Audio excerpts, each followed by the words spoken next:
Is your IRA an IOU to the IRS? Hi everyone, I'm here with Nolan McIntosh of McIntosh and Associates. How do we figure out the taxes we'll owe on the money we take from our IRAs, and what can be done about it? There's a lot of letters in there. I'll let you take it from here because it's still a lot to wrap our minds around, isn't it? It is, and that's the problem, is that we've done so good, right, saving up for retirement, and then we find out, oh wait, not all of ours. And I ask clients that come in and say, are we into charitable giving? And they're like, well, yes, I love to give to my grandkids, I love to give to my church. And I say, well, are you really into charitable giving? And they go, I don't get what you mean. I say, well, if all of your money is in pre-tax dollars, you're into charitable giving, you're going to probably have to give some of that to the government. And so how do we look at that? How do we make your IRA less of an IOU? And that becomes planning, right? We have to plan for that. So a lot of things that we look at is, can we start doing things before required minimum distribution age? Before the government starts requiring things for you to be taken out of there?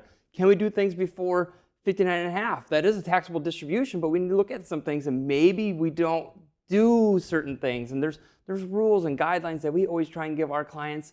But the biggest thing we have to do is we have to get an analysis, right? The first step is getting an analysis on where do we go from here, and there's a lot of tools that we can get in your hands to be able to do that. Yeah, it sounds like being proactive is so important. I know you've got a great offer for our viewers. Tell us how this particular topic takes place in this toolkit. So in our Retirement Ready Toolkit, we have a great book out there called Cultivate Wealth. It specifically talks about how do we look at the IOU to our IRAs.